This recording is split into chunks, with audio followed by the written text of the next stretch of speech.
Matt Report, Season 2, Episode 8. I always forget the episode number. It's not on the top. Is it on the top of my document? It is on the top of my document. Season 2, Episode 8. Oh, you got it right. Yeah, so if you haven't joined in the Matt Report in some time, we're doing video today. Surprise, surprise. It's been so long since we've done video.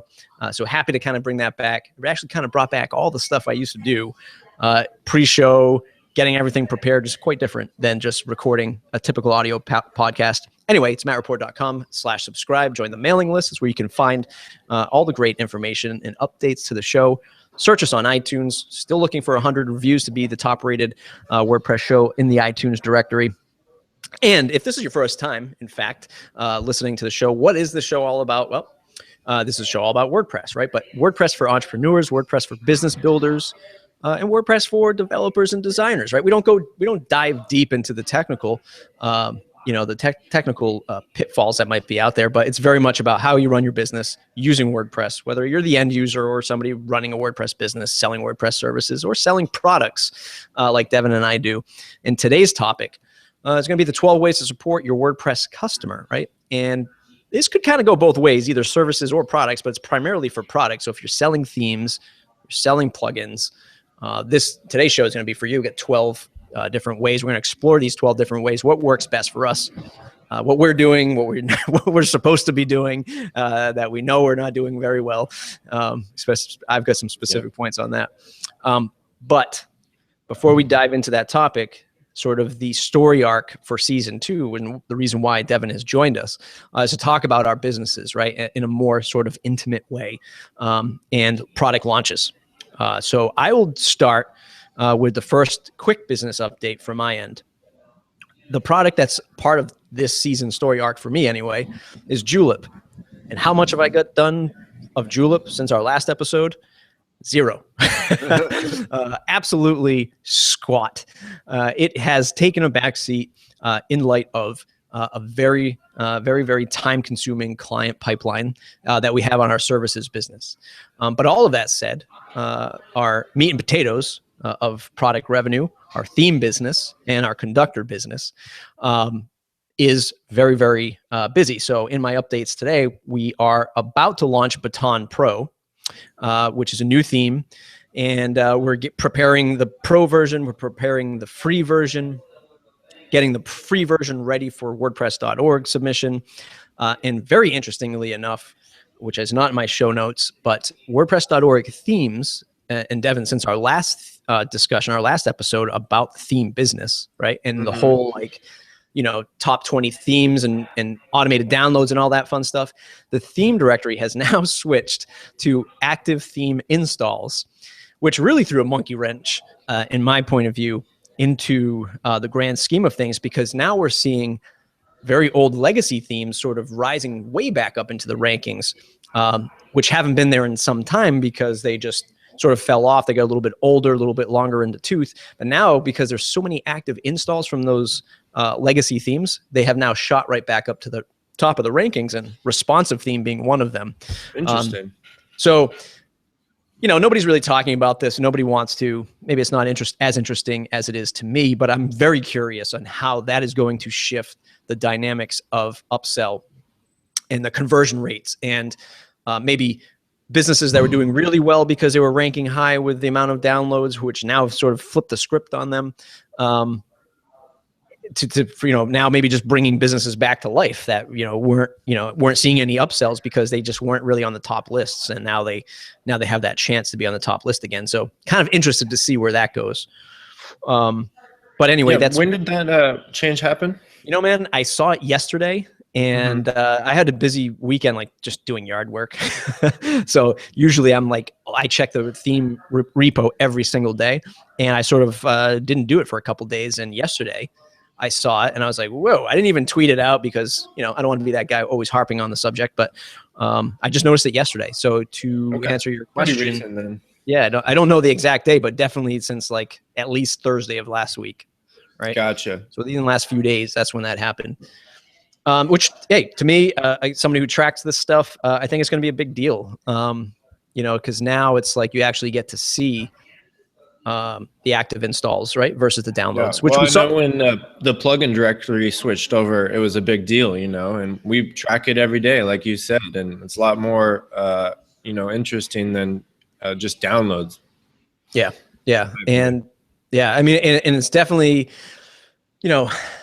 even with theme, like I actually thought that usage would be a little bit better, like the percentage of usage or adoption would be better from like the, what the average plugin adoption is. So maybe 10%, 8 to 10% of people who actually downloaded it are actually active. Right. So if we look at like responsive theme, that's like 1 million plus downloads, and it's only active according to WordPress.org stats for 70,000 plus. Interesting. Right. I'm sure you're seeing a lot less active themes because, one theme, one site, whereas you can have up to, 50, 60 plugins on the site. That's true. Yeah, that's true. I wasn't thinking of it that way. But yeah, I mean, definitely interesting to see these numbers come through. In terms of what I'm doing for the Baton Pro launch, and just like how That's a good name, by the way. Thanks. Sort of plays with the whole like conductor, symphony, note, baton. It just kind of happened. It really never meant it to. Yeah. But one of the interesting things, so what we're doing with the free version is once we get it out there, is we're actually baking in like a little piece of conductor in the customizer. So you can kind of conduct your homepage content to an extent with conductor. So we're kind of baking that into the theme. We'll see if WordPress approves it. They should, because we're only manipulating the display of content. We're not adding content. Yeah, I mean, that's how we're sort of kind of making that transition of from Baton to using conductor. Don't know if it's going to work. It's how we're doing it. That's how I'm going to do it. And we'll see if that really works as an upsell piece to the plugin. So I think it's a good idea. Give them a little taste of what it can really do.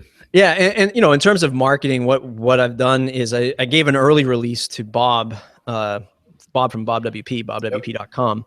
He's already running it on his site, and I mean, he loved it.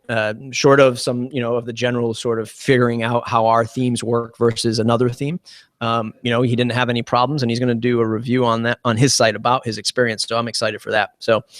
Nice. That's my little marketing tip of the day. If you have a product, you can kind of get it to somebody who is, hate to use the word influencer. Not that he's not, but that term is sort of overused. But get it out to an influencer, see if they can use it. And, it's a great way to get some exposure. I already have some people signing up to a pre-release list. So that's kind of exciting. All right, man, take it away. What are you working on? What do you got going on in the pipe? Yeah, so kind of bring the listeners up to date or the viewers on this episode. Really been putting everything forward on recurring donations. We've kind of had a team meeting a couple of weeks ago, and we assessed, what some of our roadblocks were with that project, some of the complexities, and what we could get to get past that and to get this thing through the door. And so we've been kind of all hands on deck. I've been working day and night with this team in India, which has really had some really good development out of them recently, which makes me really happy. And we're really close to actually coming to a beta release on that. And we're hoping by the time next week rolls around, when we get to Philadelphia, we'll have that beta ready for some of our Give users at WordCamp US. That's awesome.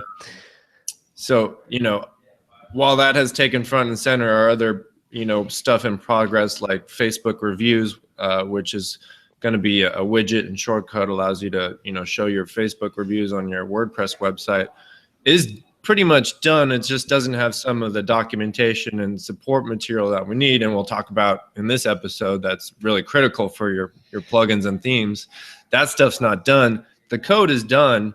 But, it's just not a priority right now. This is our priority, and we're really laser focused on that. So while it is, Thanksgiving this week, I'm trying to get as much work done as possible. And kind of, I had an awakening, let's say, on the priority of this project, as opposed to some of the other stuff we had going on previously and we talked about in some of the last episodes. What was the, if you don't mind me diving a little bit deeper on that, what was the awakening that made you say, let's put this first and foremost? Well, we kind of have these team meetings every 5-6 weeks with a mentor that we have. And, you know, the last couple of meetings, he noticed that this was a huge priority and it's not getting done, right? And it's really, we're in the biggest giving season in, you know, the year cycle right now, November, December. And if we don't have a critical add-on like recurring, we get asked about it 2-3 times a day, it's starting to negatively reflect our product. And not only are we missing out on the revenue on it, but it's, you know, it's counting against us. People are discrediting us because we've said we'd have it by now and we don't. So, you know, it's time to get it done, really. It was a kick in the butt. Yeah. Do you actually have users or customers or even pre-sales customers sort of knocking on the door saying, well, where is it? Like, you know, you said you were going to have it and it's not here yet. Or is that something that's just sort of, okay, you do. So you do have people saying you said you were going to have tweets, we get Facebook messages, we get emails. Nobody has knocked on the door yet, but I wouldn't be surprised if that's coming soon. Yeah. Don't give out your address. Yeah, right. Or your phone number, right? Because we actually have people call us about our themes. Like I've had some people call too. It's kind of a weird thing. Yeah.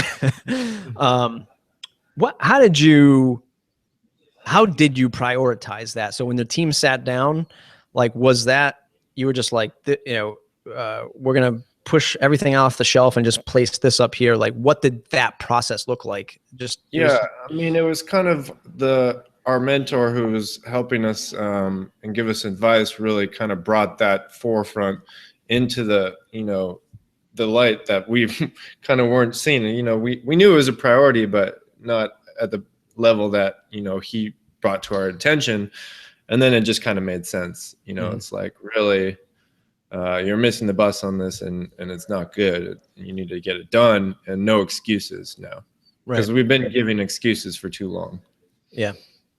So that was kind of, you know, it's really easy to, you know, just develop as you can. And, you know, we're working on other things like Form Field Manager. And I was talking about all these other plugins we're working on in our past episodes when really it should have only been on recurring donations, which is going to be the main tentpole of our company once it's done. You know, and I'm just going to attribute this to, this is like the entrepreneur life, right? It's like, we've got this great idea. This stuff is already in motion over here, sort of, right? It's got a business going. And now let's go build this because we're trying to like sort of broaden that umbrella of offerings, right? So we start chase that. And then there's also the maintaining, which you're going to get into now, is the supporting and making sure that what we have in place is, you know, easy to understand. And the people who have problems have an avenue for support. Yeah. So let's dive into that. Perfect segue. Man, you're getting good at this podcasting stuff. I mean, I'm learning from the best, right? You are getting really, really good. We're going to talk today about 12 ways to support your WordPress customers, product customers. And we have 12 here. We might add a few as we go, or maybe we'll combine as we go. We kind of just shot this list together on the fly. But number one is documentation. Absolutely, and number one. What I hope to do with this list is not just give like, you have to write documentation next. What I want to do is kind of explore these really quick individually, what they mean to you. Number one for me, documentation is something that sorely gets undervalued as part of the development process. And especially with the theme business, both. I mean, I don't even weigh them differently. I think they're ultra important in both themes and plugins. But for example, like building a theme demo, like for our latest theme, it's freaking hard. It's hard. It's not just drop in like dummy text like we've done in the past. Like, I'm trying to make this a little bit better. So it's very hard. But number two, it's like documentation is not just about support. It's also about marketing too, right? Because if you don't have good documentation, which I've learned with Conductor, is it does all the stuff that people are asking. We just haven't had the time to document all of it. Yep. And in an open source world, what I've found as I try to market Conductor to folks and note to other developers is, it's like, I had a conversation yesterday with somebody who's sort of building what Note does. And they're like, gee, I wish I knew it did all this before I did all this work on my end. And just like, damn, if I just had it documented in Note, I could have saved this person boatloads of time and they'd be using our product. So the open source product world is very interesting like that. Whereas it's like you're trying to attract end user customers, but you're also trying to attract developers so that they can use it and you can distribute a little bit more. Funny world, but documentation, first and foremost, best way to support your customer for pre-sales, sales, support, and longevity of the product. What are your thoughts on documentation?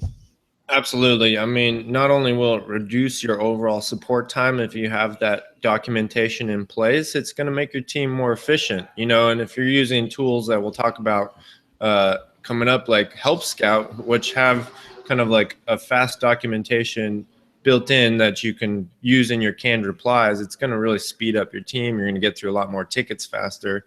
And then also the use of video within documentation can really be a great visual addition to a lot of people who don't really want to read through how something does something. And for something like Conductor or a drag and drop theme or what have you, a visual tutorial is really helpful. Yeah, for sure. I found that most customers don't read our documentation. They just ask the question. I don't know if it's the same as for you, but I found like a lot of recurring questions, and maybe that's just a problem with I know it's a problem with our site. We got a new site coming. But I found that most folks don't read it or read into it anyway, where they're looking for the quick answer. And then the documentation link is very supplemental to our support team to say, here's how you do that. It's already documented. Just look here. Do you find it the same way for your stuff, or? We did. We saw a lot of questions coming in that have already been answered in the documentation. So we tried to, gate our form with questions from the documentation. Like, first of all, have you read it?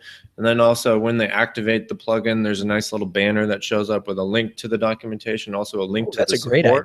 I like that. Kind of like a welcome banner almost. Yeah.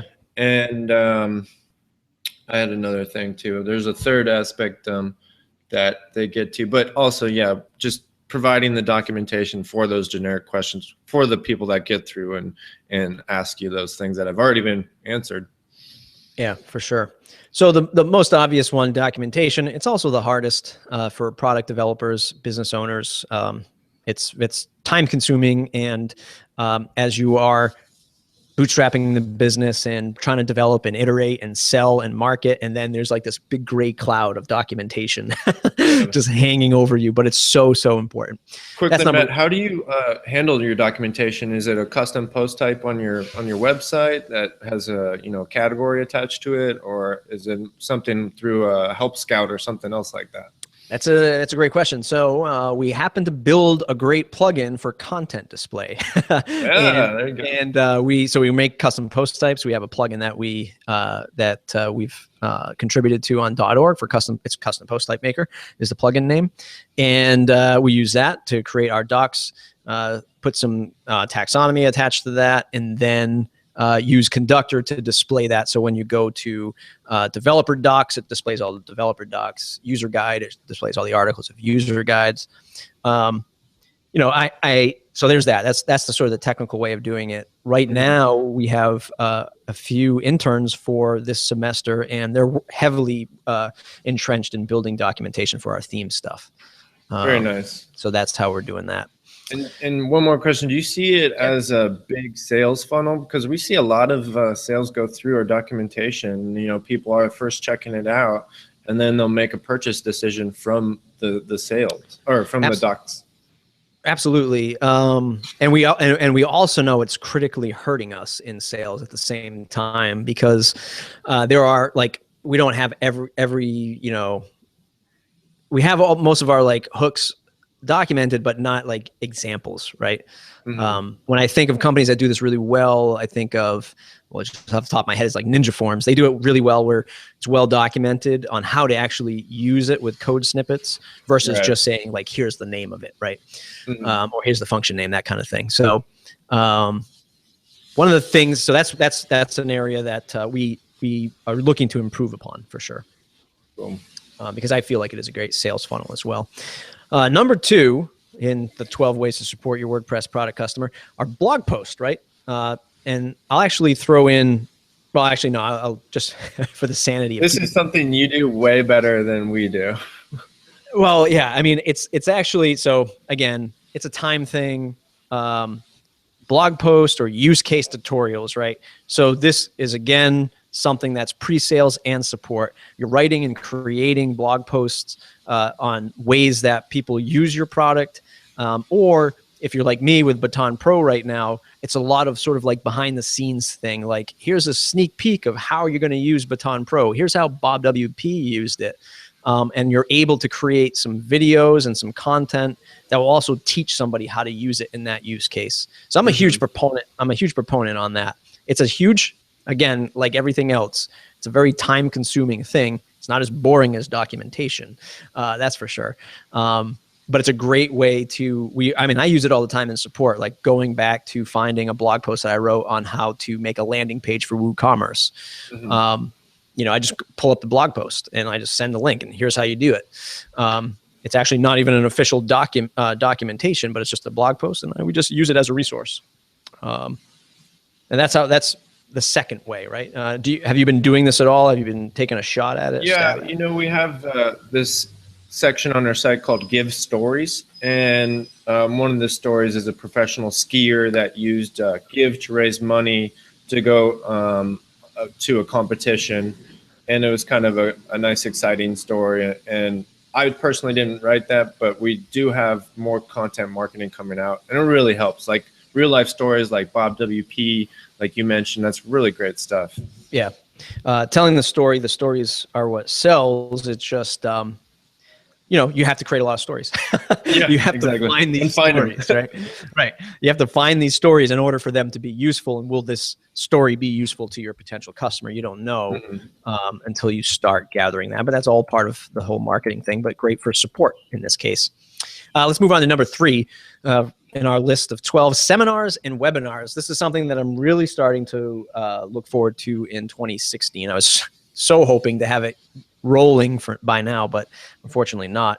And I'd say for any sort of moderate to complex plugin, super valuable, I think, you know, to have sort of the traditional webinar and seminar that somebody actually has to register for, not just a free Google Hangout. Here's another marketing tip. I probably wouldn't do it as just a free Google Hangout like we're doing today, because that's very just, hey, if you're there, you're going to watch it, no big deal. You know, if you register for something and it gets put on your calendar, you're more apt to watch, and just tells me that people care about tuning into this particular topic. So trading your email address for, you know, maybe I might send you a follow-up email that says, thanks for watching the seminar or webinar, excuse me. How about, 10% off or something like that? Sort of validates the time spent, and it warms the customer up to using the product, because I don't care how many blog posts you make, how many documents you write, how many videos you record. There's always going to be that question. Absolutely. Why not have some kind of live webinar where you can answer those questions? I don't know if you've explored this yet, but if you have, I'd love to hear your thoughts on it. I haven't. I know Matt is doing some live webinars with a very nice lady named Christina Hills, and she has a really great following of WordPress users, mostly novices and beginners, that, they run a business site and maybe, a couple sites at most. And she really found she's got hundreds of followers. So, and it has made a business around it. And so it's very, people are hungry for that type of thing is what I'm trying to say. And if you can fill that void with either a seminar or webinar or, a hangout even, that's great. Yeah, for sure. I agree. Number 4, help desk system, right? This is sort of one of those no-brainers, but there's a bunch of different ways to formulate a help desk system. We use Freshdesk as our help desk system. Is that by FreshBooks? It is not. It is not. Okay. No. They've been around for a while. I think like sort of when Zendesk was getting all the hype a few years ago, Freshdesk sort of came along. And is it email based? It's email based, but it's ticketing, right? It's at the same time, it's ticketing. So I grew up in the technology space. I grew up at a ISP, internet service provider. So I was very familiar with ticketing. It was just like the age old way of customer support. It was just Traditional ticketing. Zendesk type of thing. Right. So I'm very accustomed to that. And I like so the reasons why I haven't jumped on the Help Scout bandwagon, not that it's a bandwagon, it's a great solution. But it's just too simple for me, right? Like I know what you're saying. Like as somebody who's managing a team and a set of customers, I want to be able to go in and track a ticket and be able to, snap that ticket up and say like, here's all the work we've done on this ticket. Like if I ever have to like do paper trail stuff, it just, to me in my head, ticketing is so much easier, prioritizing and all that stuff. I know you can do that in Help Scout, but it's just a different feel for me. Yeah. So that's what we're using. I know there's other great things out there like intercom.io where you can, somebody logs into a portal and you can chat with them and do all that fun stuff. But you guys use Help Scout, right? Yeah. So for Give, for both sites, we were using BBPress. For WordPress, we've been using it for years and we're still using it. We recently switched over Give to Help Scout. And we've seen a dramatic decrease in the time it takes to complete a ticket. People really like the email-based support, and it is still a ticket feel for the users that want it. The one thing I don't like about it is all that knowledge that, is provided is done privately. So while that can be a good thing, it's, you're not gaining any, results in the search engines. People can't find those solutions, and you might get a lot of repeat questions. Also, I found Help Scout is pretty powerful, but it's still, the user interface is not my favorite. It's very Twitter bootstrappy. It's powerful with the workflows and stuff, but if you look at like Intercom, the pricing is totally different. I don't understand the pricing, but the interface and the power of the platform is really intriguing. So while I want to ditch BBPress, I don't think that's good for scaling. We're going to scale up here in our support as we release more product. I think Intercom could really fill that void, and we're going to test that out on the WordPress side and compare that with Help Scout and ultimately make a decision on one once we get a feel for both of them. Yeah, I totally agree. I feel like Intercom is something that's much more of a platform base. Like you'd really have to think about how you're going to adopt that. And I think you'd be really tied to it as time goes on. Because I think it does, like, you can track actions and stuff like that. Like, are these users like clicking through the documentation? So very enterprise level, which is probably why the pricing is difficult to understand. So there's that. But Help Scout, Freshdesk, two great solutions in my mind. Definitely. You sort of alluded to number 5, which is a forum, and you sort of transitioned away from that. You've sort of already pointed out some of the negatives from moving away from that, losing sort of that open searchability of current problems or past problems, I should say, SEO indexing, getting ranking for certain topics in a forum. Yep. I've never... Again, like I've always felt like I've always wanted to go the ticketing route. I think forums are a great way to do it. Like I used to like the way Pippin did it, and now he switched to Help Scout as well. So I don't know. I'm sort of indifferent, but you've been using forums before. So why should somebody use that over Help Scout, do you think? Mainly for, you'll get less support reasons, SEO, but the main reason I didn't like it was because users didn't really enjoy it. They have to remember another password. They have to know how to log in, and the time it takes them to respond is a lot longer than traditional email based, where they can just reply on their phone or reply wherever they're going on the go. Yeah. And it's also another thing for you as the owner to maintain, right? It's Absolutely. not, so many people will just forget that. One, there's like the whole spam thing and user registration and moderating that.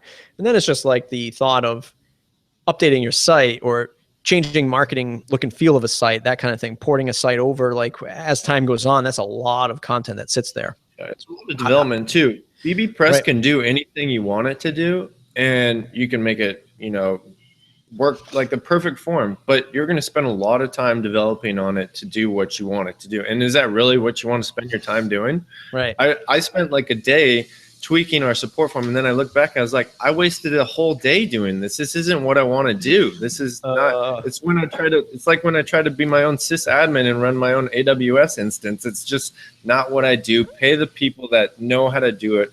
Pay the WP engines or the help scouts out there. That's where I came to that conclusion, basically. Yeah. So here's a great marketing tip, right? For those of you wondering, how do I build my next product? Here's Devin and I. We're both WordPress folks. We're in it. Up to our chins, really, and we don't even want to deal with these things, right? So if WordPress folks like you and I don't want to do it, can you imagine, the regular sort of Jane user WordPress person who is, hey, I heard using BBPress for supporting my business would be great. Can you imagine what that's like for somebody who's not in this stuff? I don't, it's crazy. Right. So look at really what these problems are and pay the people that can get it done right. Yep. And Discourse is actually another. I wrote this down. BBPress and Discourse, as we're talking the concepts of these ways to support Discourse people. looks cool. Yeah, it looks great. I mean, I know WP Chat uses it.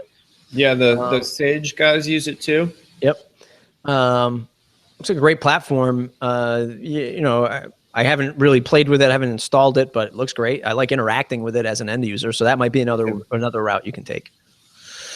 Ongoing and progressive training videos. We alluded to this. This could be in support, in your documentation. It could be sort of part of that webinar series or seminar series. Built into the theme or plugin, maybe. Built into the theme or plugin.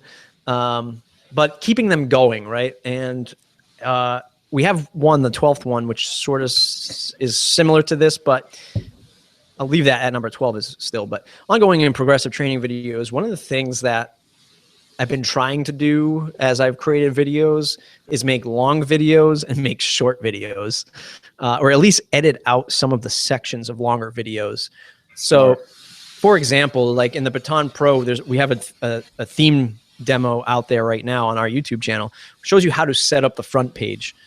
But it's not like, it's not a very in-depth, like, here's the reasoning behind this. Here's the method to this madness kind of thing. It doesn't dive deep into the details. It's very much grab this widget, put it here, grab the conductor widget, put it here. It's 10 minutes long, but it's very much 10 minutes of moving things over and just setting up the options, moving things over, setting up the options. And then what I feel like I'm going to do is go back and break those out into, well, here's the reasoning behind it for those people that want to know, right? For the people who need to take it a little bit slower. Mm-hmm. And that's my advice for creating these progressive training videos. As you iterate on your product and as you release new features, I think getting them done fast for the person who wants to just, how do I do that really quick? Versus, some longer drawn out thing. What's your take on creating videos? Yeah, absolutely. Like you said, I think providing good captions, once you do record the video, I find zooming in and, adding additional captions or text to the video, whether using Camtasia or, Final Cut Pro even, that can provide a lot of good additional info within the video for people who might, need that type of thing. And then also, like you said, keeping the videos kind of to a sane level. You don't want to watch an hour and a half on how to set up a theme. Like you said, give them little bite-sized chunks, like how to set up the front page in 10 minutes. That's a really good point you made. Yeah. And I only know that from, well, one, being somebody who likes to watch videos and learn how to use product that way anyway, a very visual learner. Mm-hmm. But we used to do a show called Press This, which were sort of plugin and theme comparisons in the WordPress space, but then we would sort of drill down into how to use these plugins sometimes. And so it was very much a talk show. My co-host and I, Dan, would sort of riff on these things and talk about it, much like we are today. And some of the comments we'd always get is, just get to the point and show me how to use the plugin. And I was like, well, this is a talk show. This is very much a talk show and not a tutorial series. So sort of pulling the concept from that. Yeah. Move on to the next. Let's move on to the next one. It's live chat. This has been huge for us. We use live chat for pre-sales and support questions all the time. I mean, I don't have anything else to say about it, but we use Zopim, Zopim. Okay. I know there's Olark. I know there's other platforms out there that are now integrating into WordPress. Yeah, that's the one we use is Olark. Yep. I like it. Help Scout. Yep. I mean, I like it. I really can't recommend it anymore. I don't think you can lose on either one. It's just the ability to spin up a chat with somebody on the fly is tremendous. It's helped us in pre-sales. I mean, the great thing with Zopim is you can see which page they're on. So as you're chatting with them, all the time we've seen people just move from talking to us to the checkout to the purchase, and it's a great That's fun. Number 8, and I just realized I wrote this twice, so we actually only have 11 ways to support your WordPress customers, is an upgrade path. This is more sort of theoretical part of the business, making sure that you actually are dedicated to the product that you've released or are releasing, is to have some kind of upgrade path available. And you talked about this at the start of the show.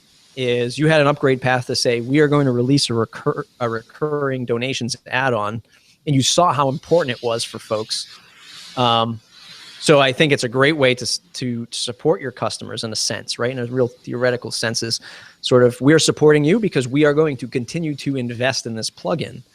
I could be off my rocker thinking that way, but to me, I don't want to just throw something out there and, guess what? Well, we're never going to touch that again, right? Good luck with that. I want people to know that we're going to continue to invest in our products. And to me, it's a great way to show support to your customers is to have that upgrade path. I would imagine you would agree, unless you're sort of. I think I saw recently that 50% of the plugins on WordPress.org haven't been updated in the last year or two. Yep.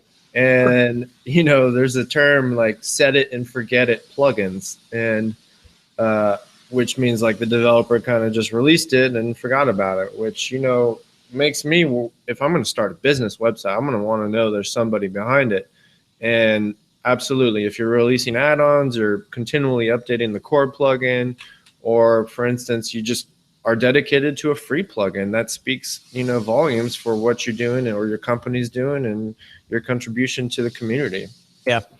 And we've fallen victim to that as well in terms of setting and forgetting a plugin. And sort of the nature of the beast, I think that if I were to step back and look at myself, I would say, well, maybe we should go take down that plugin or request to have it removed. And the plugin that comes to mind is we built an Evernote plugin for when Evernote had an affiliate program way back, 4 or 5 years ago. We actually worked with Evernote. I remember starting my business and working with Evernote, and I was like, oh my God, I made it. I made it, right? I've made it. And we did that. And we were joined into Evernote's Basecamp. And when they were using Basecamp back in the day, the Basecamp 1, version 1 or whatever it was. And I was like, this is awesome. We're working with the Evernote team. God, where's my yacht? Where's my yacht? Which one am I going to get? And then their affiliate program sort of died out and then never used it, but it's still up on the repo, right? And every now and again we'll get a question, but maybe I should take a step back and request to have that removed. Number 9, industry knowledge, which I think is super undervalued. This kind of goes back to the previous one, upgrade path, caring about your product, but do you have the industry knowledge for the folks that are using your product? Like you said earlier with the Give plugin, it's the most optimal time for people to have donations. You care that if you are a nonprofit or somebody who relies on these donations, now's the time to have this sucker working. Much like us with Conductor, we really care that content publishers have something that they can use to control the display of their content. So having that knowledge for that specific industry is very good, I think, and not just, hey, I did some market research. I really don't care about that market, but I'm going to attack it and sell a product in that space. Hey, good job. You got your MBA, smart business move. You're probably richer than I am right now, but I kind of care about the product that I'm building. And I want to kind of enjoy having a relationship with clients that enjoy my product. So that's the way I look at it. It's probably not the best business sense tactic, but I care about it, industry knowledge. I mean, it'll make a better product too. If you're trying to make a real estate plugin, you don't know the first thing about, how the MLS interacts with, realtors is, you're going to have to do your research, do your homework. Right. Or else your product's going to suck and you're going to have more support. Right. Absolutely. So enough said on that one. I agree, hands down. Number 10, automation. Again, this kind of goes to marketing, but I feel like sort of if you take the concept of marketing automation, I wrote about this on my blog post. I forget the name of it, but I'll link it up in the show notes. But it's something about how we use marketing automation as like this trendy thing. So we all jump on it for no particular reason or without a real goal in mind. But I think marketing automation can do two things that are great, maybe even three things. It's segmenting your audience, right? Which isn't really automation, but it's a big part of it. It's segmenting your audience to get the correct support, right? So if you know that, this pre-sales person came in and like in my case, I know that they're a content publisher. They're not a WordPress expert. So I put them in a particular bucket. So when I'm interacting with them, I sort of know where they're coming from to an extent. Versus a developer, I can sort of shoot them like line code, GitHub gists and say, look at this line number and solve it that way, that kind of thing. Then there's onboarding, right? And that's like the whole automation thing where you've purchased our product. Now, how do you use it? Like, what's the next step, right? And this could be your first plugin that you've ever bought in your life. Who knows? You might not realize that you're getting an email with a download link, or that you can go into my dashboard and download your product. So having an automated onboarding system, I think is killer. Even like, hey, it's Matt from, welcome to, being our client, or those emails. I love getting them, and they're just make me feel more welcome and apt to asking for support or looking at documentation. Yeah, absolutely. I think so many developers are afraid to sort of put themselves out there. That they don't want to have that interaction. I think a lot of us feel like we can skate by in this business, making money while we sleep. I don't have to email or talk to anybody. That's the dream. Right, that's the dream.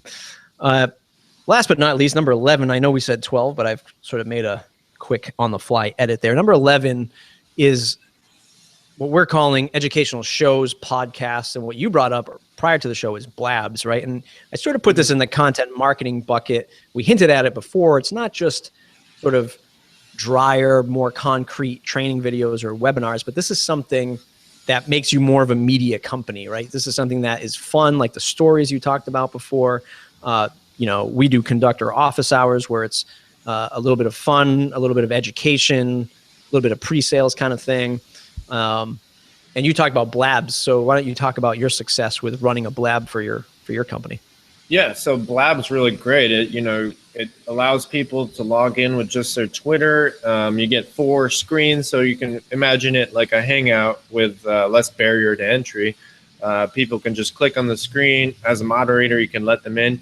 There's a question capability in it, so you can ask a question to people who are running the Blab. And overall, it's a just great social tool to getting out there and getting your face in front of your actual users or people that are just generally interested in your plugin. So it's a marketing thing on top of support. Yeah, absolutely. And if you have a regular Blab like weekly, then you'll gain more of a following.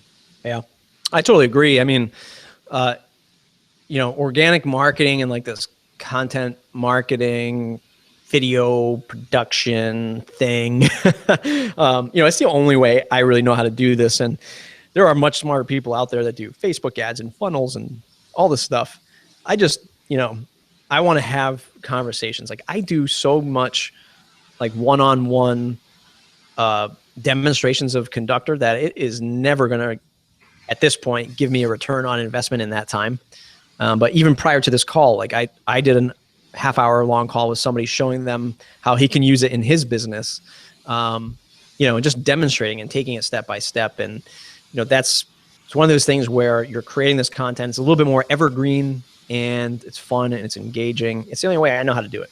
I don't know any other secret tactic to getting this stuff out there. That's our list. It's a good list. That's a pretty damn good list. Yeah. I learned something. I mean, I would definitely start if you are new to this and you're saying what's the best way to support customers. I'll give my riff and maybe you can correct me if you think I'm wrong, but documentation first and foremost. Don't let it overwhelm you. Get the good stuff out there, the real fundamental stuff out there. Get a help desk system in place for your own sanity. Don't just take it directly to your Gmail inbox or however you might do it. Pick something like Help Scout, Freshdesk. Check those out. And I would say that would be number one and number two, documentation, help desk, and then I would go with live chat before anything else. I would definitely get live chat up there. And I would use those as my 3 fundamental ways to support your customers. Everything else you can sort of iterate and improve upon as you go along. I don't know if you have it a different way. I'd say documentation is definitely first, and live chat is definitely up there. I think it's really good for both the pre-sale and then also the support side of it, as long as you're there. Right. Yeah, totally makes sense. And then access to easy access, easy being able to find it, and convenient support so your users are happy. And one thing we didn't mention on support is when people are happy and you do a good job, ask them for a nice review of your plugin, or something like that. You can really benefit from more reviews when you do hit it out of the park with these folks. Yeah. Yeah, you mentioned that in one of our earlier shows, and it's still something that, I'm going to write it. I'm literally going to write it down right now. We have a workflow created in Help Scout that when somebody gives a good rating, like you're doing great, send them an email in the next 24 hours that says, hey, thanks. Why don't you review our plugin? That's awesome. That's number 10 on our list. It's automation. There you go. You're killing 2 birds with 1 stone. It's amazing. Yeah, that's great. That's our list.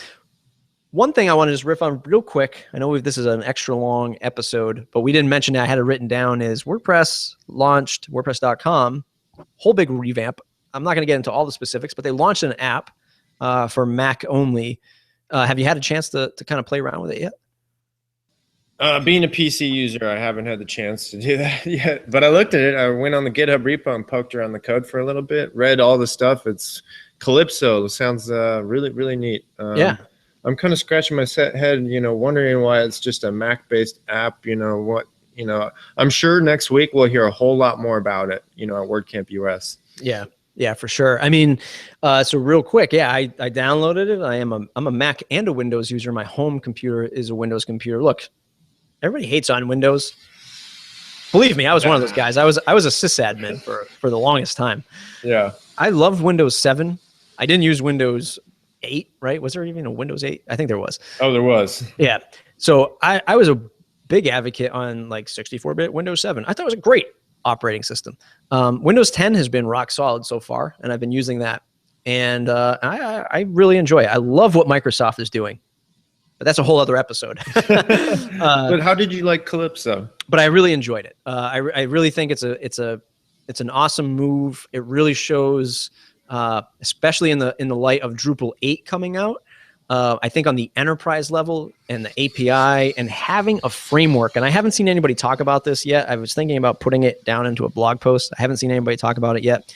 But now we have WordPress on our desktops for a Mac user.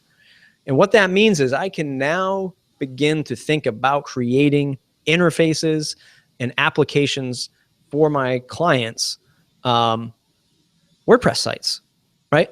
So if they are struggling with understanding WordPress and managing the backend and the dashboard of WordPress, I can literally now build an app for people to manage their WordPress site on their desktop without worrying about the overhead of the interface of a desktop, of a regular browser interface, right? I'm loving the thoughts of the possibilities of where we can take this. Yeah, right? I mean, everything in the future is going to this single page application design, JavaScript on top of Node or what have you with a React framework. So I'm really interested as a plugin developer, how can I get my interfaces into Calypso ASAP so we can be, one of these early adopters. We're not getting left in the dust. And, I think we have plenty of time, and I'm sure WordPress.com and Automatic will give us on the WordPress.org plugin author side some of these tools and documentation on how we can port over our interfaces, because I saw a little bit of that mentioned yesterday, but not a lot of detail. Yeah. What I don't think it's going to excel at, which I use the desk.pm app from John Saddington, formerly 8-Bit, or yeah, 8-Bit. I think he's 8-Bit on Twitter now. But anyway, I use desktop PM for my drafting all my blog posts.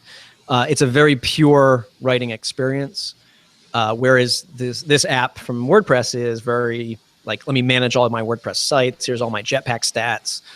The editor, which is very nice and elegant, it's still not a pure writing experience. And the reason why I use a Desk PM app is because I make it full screen.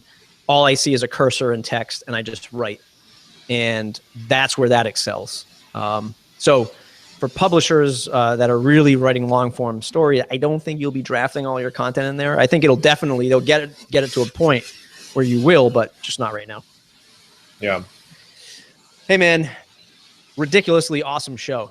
Very fun. And it was live, and I didn't get any. Yeah, happy Thanksgiving. I didn't get any questions through Twitter, but I'll check later on. If you want to subscribe to the show, it's mattreport.com/subscribe. Search for us on iTunes. Leave an old 5-star review if you like it. You can find me at Matt Medeiros on Twitter, at Matt Report. We'll be at WordCamp US next week. And Devin, where can folks find you? You can find me at wordimpress.com. I'm on Twitter at interwebs, and I will as well be there with the team next week at WordCamp US. Looking forward to it. We're going to have some beers together, my friend. Finally meet in person. Definitely. We should talk more about that. All right, man.